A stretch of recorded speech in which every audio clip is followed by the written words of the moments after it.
Heute Morgen, wir wollen weiter lernen über Säen und Ernten. Und wie ich schon in der ersten Woche erwähnte, dieser Begriff Säen und Ernten, das hört man sehr häufig in christlichen Kreisen. Ein Opfer wird erhoben und dieser Schriftsteller wird erwähnt. Und ich selber habe das selber oft getan. Aber ich habe festgestellt, ich habe schön in meinen Notizen geschaut und erstaunlicherweise, so gut es ist, dass ich das recherchieren könnte, in 37 Jahren, ich habe nie ein ganzes Thema über Säen und Ernten gepredigt. Dann habe ich gedacht, meine Güte, es ist halt die Zeit. Und als ich selber mich beschäftigt habe mit diesem Thema, ich war überrascht, wie umfassend von Gottes Wort dieses Thema ist. Es bestimmt deine und meinem Leben. Es bestimmt, wie es wir heute haben, weil das ist ein Resultat von was wir gestern gesehen haben. Es kann unser Schicksal enden, wenn wir es merken, dass wir unser eigenes Schicksal verändern können, wenn wir beginnen, etwas Neues zu sehen oder zu pflanzen. Und denk nicht nur an Geld. Das umfasst das ganze Leben. So hat Gott diese Erde geschaffen. Und so oft Gott tut Dinge in der Natürlichen, um uns einen geistlichen Einblick zu geben. So oft hat Jesus in Gleichnisse geredet. Und Gleichnisse sind schlicht und einfach ein natürliches Beispiel, die uns geistliche Wahrheiten vermittelt. So, wir sollen uns nicht perplex sein, wenn ich sage, Säen und Ernten bestimmt dein ganzes Leben, weil es ist von Gott gekommen. Und wir haben begonnen letzte Woche, und ich möchte das nochmal lesen, das ist in 1. Mose Kapitel 8, Vers 22. Solange die Erde steht, soll nicht aufhören Saat und Ernte, Frost und Hitze, Sommer und Winter, Tag und Nacht. Auf einige Dinge können wir uns verlassen. Und umso mehr, dass du dich beschäftigst mit dem Neuen Testament, sowohl als auch dem Alten Testament, es ist nicht nur eine Aussage für einen Bauer. Es ist eine Aussage für jeden Mensch. Wir sind alle beeinflusst und verändert, positiv oder negativ, durch den Samen, die wir pflanzen im Leben. Und letzte Woche haben wir beendet mit diesen Gedanken, dein Leben ist von Gott gesehen wie eine Samen. Gott möchte dich pflanzen in Situationen, um die Situation zu ändern. Gott wollte das Problem durch Adams Übertretung, die auf der Erde oder auch für die Menschheit hervorkam, verändern. Was hat er getan? Er pflanzte seinen Sohn. Er ist erwähnt aus die Same eines Fraus in Kapitel 3 vom 1. Mose. Und Jesus selber, als er über sich selber redete, hat gesagt, hey, wenn ein Korn bleibt allein, es bringt keine Ernte hervor, aber wenn es in die Erde fällt und stirbt, es bringt eine Ernte hervor. Und er redete in den Kontext, das ist Johannes Kapitel 12, er redete in den Kontext von seinen Sterben und Auferstehung und Verherrlichung. Er hat gesagt, ich bin die Same Gottes für das Problem der Menschheit. Und Gott hat unser Problem gelöst. Wir müssen nur diese Lösung annehmen. Und dieser Prinzip, dieses geistliche Gesetz, soll dein Leben, und ob du das merkst oder nicht, es bestimmt dein Leben. Ich habe keine Freunde. Weil, wisst ihr, was Sprüche sagt? Und das hat zu tun mit Säen und Ernten. Sei freundlich, um Freunde zu gewinnen. Du siehst Freundlichkeit, erstaunlicherweise, du wirst Freunde gewinnen. Sollte uns nicht überraschen. Und so oft, wir schauen auf unser Manko, wir schauen auf das, was uns fehlt und wir meckern und wir sagen, ich habe dies nicht und jenes nicht. Und die ganze Zeit, wir werden heute Morgen lernen, Gott gibt den Sämann Saatgut. Aber wenn du das nicht merkst, dass Dinge in deinem Leben, die Gott zu dir bringt, sind Saatgut, denn die meisten von uns fressen den Saatgut auf. Und jeder Bauer weiß, wenn du dein Saatgut frisst, du wirst Pech haben für die Ernte nächstes Jahr. Und so, wir sollten den Defiziten ohne Verdammnis in unser eigenes Leben anschauen und sagen, was könnte doch besser sein? Und dann gleichzeitig dran denken, was gibt Gott mir, was ich investieren kann, wo ich pflanzen kann, wo ich, sei es meine Zeit, sei es was ich tue, sei es was ich gebe, sei es wie ich bete, damit mein Leben wird etwas anderes hineinernten in den kommenden Tagen, Monaten und sogar Jahren. Lass uns das anschauen. Es ist begeisternd. Es ist für mich absolut begeisternd. So, das erste Gedanke heute Morgen. Sei ein Sämann. Now, Jesus hat uns dieses Beispiel gegeben, dieses Gleichnis gegeben, wo er selber sagte, ich bin der Sämann. Ich bin gekommen, das Wort zu sehen. Das Wort ist wie ein lebendiger Samen. Wir haben das letzte Woche gelernt. Du bist vom Neuen geboren durch das unvergänglichen Samen des Wortes Gottes. Das Wort ist Samen. Pflanze es in deinem Herzen und lass das Wort dir eine neue Ernte hervorbringen. Aber du musst das Wort nicht nur hineinpflanzen, du musst es ausleben.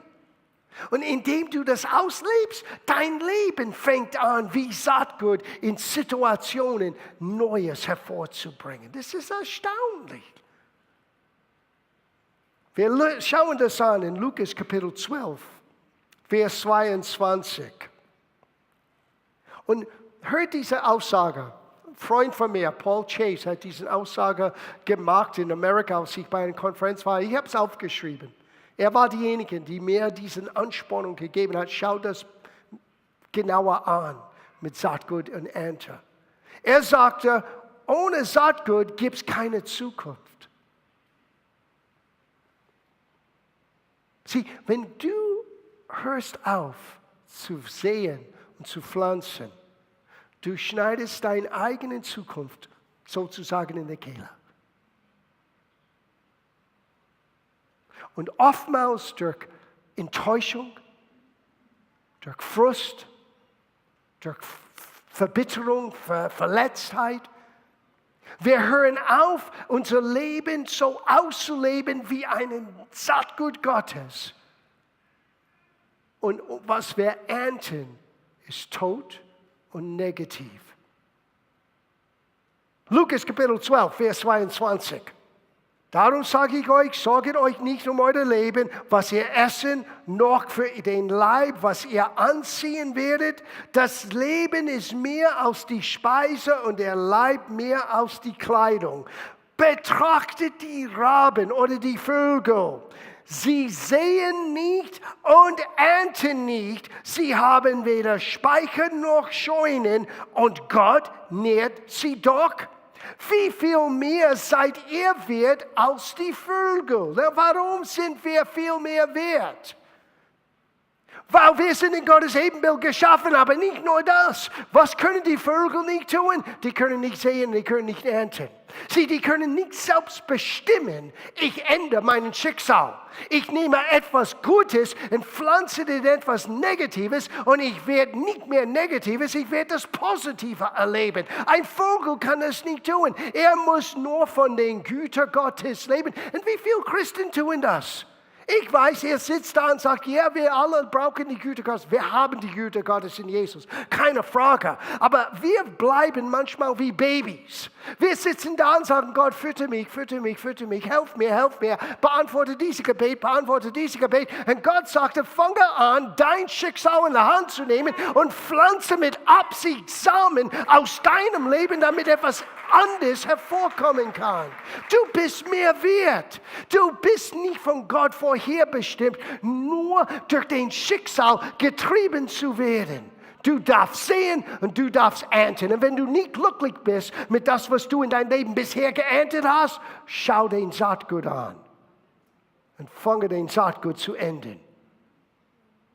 Du hältst es in deiner Hand. Sieh, Religion möchte uns, und bei das meine ich menschlicher Versuch, Gott zu gefallen. Das ist menschliche Religion. Es macht uns passiv. Es singt das alte Hymn, que sera, sera, was immer wird sein, wird sein. No. Gott sagt, ich habe dich geschaffen in meinem Ebenbild. Das heißt, ich habe dich ausgestattet mit der Fähigkeit, mit mir zu gehen und meine Wege zu lernen und in dieser Gemeinschaft.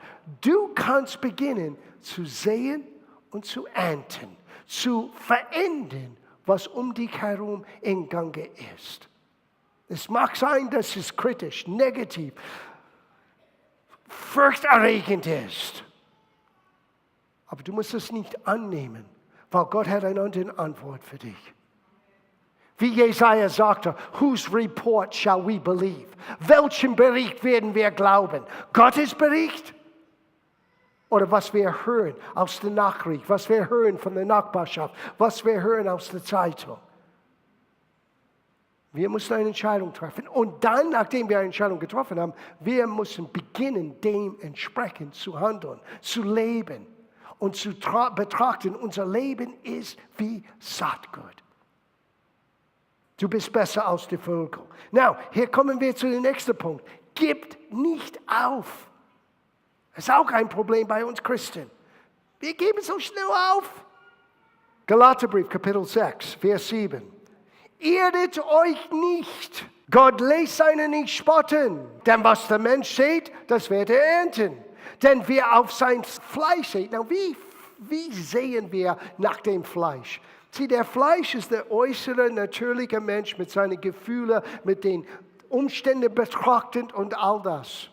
Und wenn wir so leben, nach wie es uns geht und was für uns scheinbar vorteilhaft ist, das ist zu dem Fleisch zu sehen. Und dann erntest du nicht das Positive, du erntest Verderben. Aber der nächste Teil des Satzes, wer aber auf den Geist sieht, na, was ist das? Sieh, jeder von uns, die sagt, Jesus, du bist mein Herr, hat den Geist Gottes in uns. Und wenn du lernst, nach dem Geist Gottes zu sehen, oder das Wort ist Geist und Leben, wenn du beginnst, nach dem Wort zu sehen, nach dem Eindruck des Heiligen Geistes zu sehen, wenn du beginnst, nicht nach dem Natürlichen, sondern das, was dein Herz worauf dein Herz überzeugt ist und wo Gott dich bewegt, zu sehen, dann wirst du die Auswirkung von Gottes Leben, von ewiges Leben erfahren. Die Entscheidung liegt bei uns. Nicht bei Gott, bei uns. Gott gibt uns die Fähigkeit, aber wir müssen die Entscheidung treffen. Und Gott sagte hier durch Paulus, Gott lässt seine nicht spotten. So lass uns nicht mit Gutes tun, nicht müde werden, denn zu seiner Zeit, nicht zu deiner Zeit, das ist das Problem. Ich will es jetzt und ich will es haben, ich will es jetzt haben. Und jetzt kann nicht schnell genug kommen. Now, ich weiß, es ist ein bisschen, ich mag das lächerlich ein bisschen. Aber stell dir vor, ein Bauer auf einer dieser Felden geht draußen, macht die Arbeit, pflügt den Erde auf, pflanzt seinen Samen, legt die Erde wieder rein, gießt das einmal und sagt, okay, wo ist meine Ernte? Wird das nicht lächerlich sein? Du wirst ernten, aber nicht in deiner Zeit, sondern in seiner Zeit. Aber es gibt eine Bedingung. Wie so oft mit Gottes Verheißungen, die sind verknüpft mit einer Bedingung. Was ist die Bedingung? Lesen wir das zu Ende. Lass uns aber in Gutes tun nicht müde werden, denn zu seiner Zeit werden wir auch ernten, wenn wir nicht ermatten. Wenn wir nicht aufgeben. Ich habe das neulich für mich persönlich angeschaut. Das sind Dinge, die jetzt im Gange sind in meinem Leben, wegen das, was ich gepflanzt habe vor 30 Jahren, sogar vor 40 Jahren. Und ich habe das nicht so aus großen Pflanzen vom Samen gesehen damals, aber Gott hat es gesehen. Und jetzt in dieser Zeit in meinem Leben, ich beginne einiges zu ernten. Und manchmal habe ich fast ein schlechtes Gewissen. Weil in einigen Bereichen, es geht mir zu gut. Und ich muss widerstehen, dieses Gefühl. Warum soll ich dieses schlechte Gewissen haben? Es ist nur ein Resultat vom Lebensstil seit über 40 Jahren. Und dank sei Gott, Gott ist ein Gott, der Wunder tut. Es gibt Zeiten, wo ich Negatives ausgesprochen, Negatives gehandelt, Negatives getan, wo ich sage, Gott, bitte habt Erbarmen und brecht diesen Ernte. Und er ist der Einzige, der das tun kann. Aber irgendwann muss ich beginnen zu merken, ich bin verantwortlich für meine Ernte. Und ich muss nicht nur Samen pflanzen, ich muss nicht nur loslassen, ich muss auch eine Konstanz im Leben hervorbringen, weil wenn ich müde bin, wenn ich aufgebe, verliere ich. Die anderen Menschen sind gesegnet durch was ich gegeben oder getan habe, aber ich habe meine Ernte verloren, weil ich habe aufgegeben. So tut das nicht. Wir sind noch nicht fertig, wir sind gleich fertig. Psalm 126, das ist eine schöne Ergänzung zu was ich gerade gesagt habe. Vers 5. Wer die Saat mit Tränen aussät, wird voller Freude die Ernte einbringen. Oh boy, es gibt Zeiten, wo Ernte und ich haben das erlebt. Ausgesät unter Tränen war unser natürlicher Wollen und Willen und war vielleicht anders. Aber wir wussten, Gott wollte, dass wir etwas tun, etwas geben, etwas dorthin gehen oder was immer es war. Und diese Schriftstelle, es begleitet mich ständig. Es gibt Momente, wo es nicht einfach ist, aber du tust das trotzdem. Und dann später, wenn du die Ernte erlebst, es bringt Freude hervor. Es bringt Freude hervor. Es ist nicht immer einfach, dieses Leben als Sämann auszuleben. Aber es zahlt sich aus. Now, du musst nicht auch der geistliche Durchblicker, der Besserwisser, der Oberlehrer sein, um das alles zu erleben. Lesen wir das hier. In Markus, Kapitel 4, Vers 26. Mit dem Reich Gottes ist es so, wenn ein Mensch den Samen in die Erde wirft und schläft und aufsteht. Wie viele von uns können schlafen und aufstehen? Vielleicht mit Aufstehen ist es ein bisschen schwieriger, aber einige schlafen schon jetzt ein. So sieh, er könnte das tun. Er schläft, er steht auf, Nacht und Tag und der Same keimt und geht auf, ohne dass der Bauer es versteht. Sieh, einige von uns denken, ja, ich bin so ungeistlich. Nein, glaubst du an Jesus? Du bist geistlich genug. Du kannst beginnen, dein Leben zu verändern. Der Bauer versteht nicht, wie es keimt, wie es wächst. Aber eins weiß er. Eins weiß er. Die Ernte wird kommen. Die Ernte wird kommen. So er geht, er schläft, er steht auf, Tag in, Tag aus, ohne zu wissen, denn die Erde trägt von selbst Frucht. Zuerst den Halm, hernach die Erde, dann die vollen Weizen in die Erde. Wenn aber die Frucht sich darbietet, schickt er alsbald die Sickle ein, denn die Ernte ist da. Ernten ist immer Spaß. Du siehst die Frucht. Ernte immer reinholen, das kann jeder. Aber wir wollen zu einem Punkt kommen. Was ist notwendig, bevor du erntest? Der Boden muss vorbereitet. Manchmal mit Tränen sät man. Ein letzter Gedanke, bevor ich komme zu meinem Schlusspunkt. Prediger 11,4. Wer ängstlich auf den Wind achtet, wird nie sehen. Und wer auf die Wolken schaut, wird nie ernten. Warum? Weil wenn du nicht siehst, du wirst nicht ernten.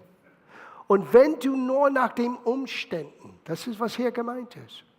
Die schauen auf die Umstände und sagen, vielleicht ist es nicht eine gute Zeit. Darf ich euch einen kleinen Hinweis geben? Es ist immer eine gute Zeit, gute Samen zu pflanzen. Immer. Schließe ab jetzt, und das ist der Hammer. Wir kennen, viele von uns kennen diese Aussage, in 2. Korintherbrief, wo Paulus über eine Opfergabe spricht von der Gemeinde in Korinth für die Gemeinde in Jerusalem. Es fängt an in Kapitel 8, das ist 2 Kapitel lang, ist über ein Opfer, aber es ist mehr als ein Opfer. Es ist ein Lebensstil von Sehen und Ernten. Noch hör das hier, dann bringen wir das zu einem Ende. Ich lese ab Vers 6 in 2. Korintherbrief, Kapitel 9. Das aber bedenket, so denkt mit. Wer kegelig sät, der wird auch kegelig ernten. Wer im Segen sät, der wird auch im Segen ernten. Wer bestimmt das? Du. Klein oder kegelig, groß, großzügig, das ist deine Entscheidung, okay? Jeder nach seinen Fähigkeiten, jeder nach seinem Vermögen. Gott schaut auf das Herz, nicht die Summe. Und das ist, was Paulus hier jetzt sagt. Er sagt ja, jeder, wie er sich im Herzen vorgenommen hat, nicht mit Unwillen oder aus Zwang oder nicht nur, um gesehen zu werden, sagt einer in der Übersetzung. Denn ein fröhlicher Geber hat Gott lieb.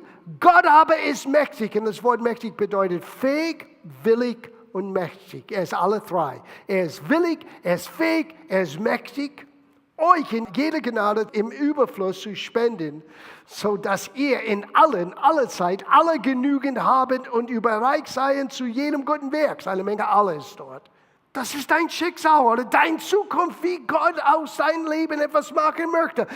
Dass du in aller Zeit, alle genügend haben, zu investieren, zu tun, zu geben, egal wie die Umstände sind.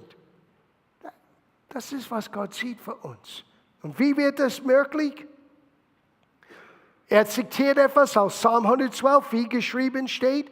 Er hat ausgestreut, er redet von uns, er hat den Armen gegeben, seine Gerechtigkeit bleibt in Ewigkeit. Er aber, der den Sämann Samen darbreicht und Brot zu Speise, der wird euch auch die Saat darreichen und mehren und die Früchte eurer Gerechtigkeit wachsen lassen. Na, warum lese ich das? Was du siehst, um Gottes Wort, um Gottes Geist, um das Gutes hervorzubringen. Gott sieht aus ein Handlung oder Tat der Gerechtigkeit. Das ist wahre Gerechtigkeit. Und Gott wird die Frucht deiner Gerechtigkeit wachsen lassen. Jetzt komme ich zu dem letzten Punkt. Hosea Kapitel 10, Vers 12. Seht euch Gerechtigkeit. Was ist das? Alles, was du gibst, alles, was du tust als Saatgut, alles, was du loslässt, weil du entweder aus das Wort oder durch Gottes Geist den Eindruck, dass du das tun sollst, ist diese Gerechtigkeit. Sehe euch Gerechtigkeit, erntet nach Maßgabe der Güte. Pflüget einen Neubruch, denn es ist Zeit, den Herrn zu suchen, bis dass er komme und euch Gerechtigkeit regen lasse. Dieses Gerechtigkeit regen ist die Ernte, die du gesät hast in Gerechtigkeit. Es kommt zu dir zurück, mehr und mehr und mehr. Dann lass mich das eine Hoffnung für alle Übersetzungen lesen und dann beten wir. Was ihr seht, das werdet ihr ernten. Haltet euch an meinem Bund, dann werde auch ich euch treu bleiben. Fangt neu an wie ein Bauer, der ein brachliegendes Feld, na, ich habe das Wort heute Morgen gegoogelt, für einen Amerikaner, brachliegendes Feld, was ist das? Wisst ihr, was das ist? Das Wort auf Englisch ist dormant. Es ist ein Feld, der einmal bebaut war, aber nicht mehr benutzt war. Na, ich habe einen kleinen Garten. Und wo ich die Erde, es erstaunt mich immer, wo ich etwas neu gepflanzt habe vor 1-2 Jahren, und es war so schön in weichen Erde.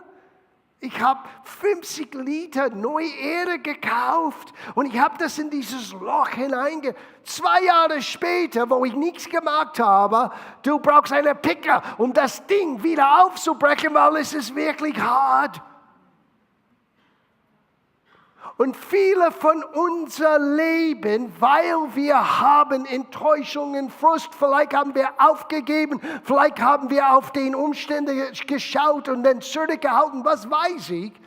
unser Herz und unsere Situation ist wie dieses brachliegendes Feld, der ein brachliegendes Feld zum ersten Mal wieder bestellt. Denn die Zeit ist da, mich, den Herrn, zu suchen. Dann werde ich zu euch kommen und dafür sorgen, dass es in eurem Land gerecht zugeht und er in Frieden lebt. Aber jetzt zu deinem Feld und meinem Feld, in Abschluss. Einer von euch muss eine Grundsatzentscheidung treffen heute Morgen, dieses brachliegendes Feld wieder anzugehen. Und Gott möchte euch helfen.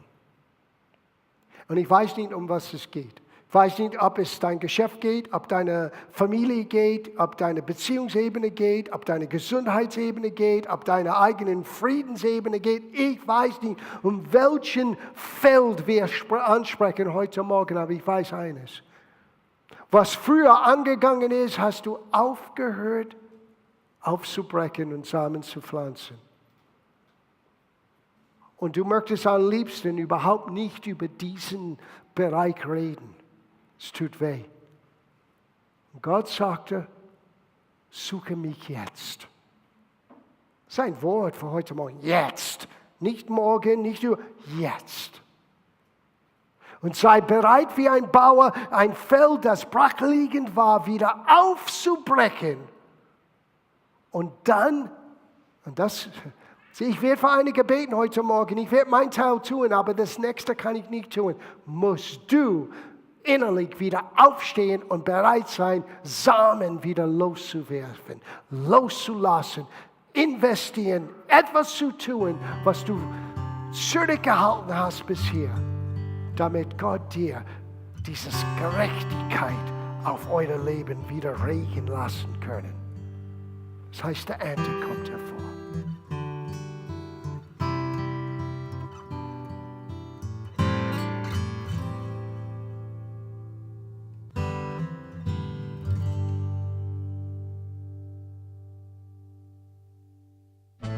Sie sahen eine Sendung von Gospel Life Center.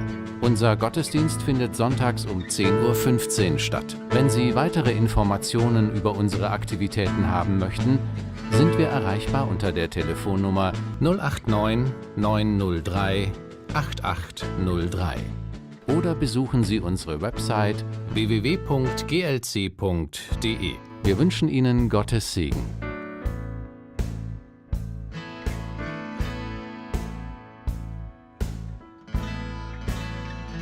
Wir beten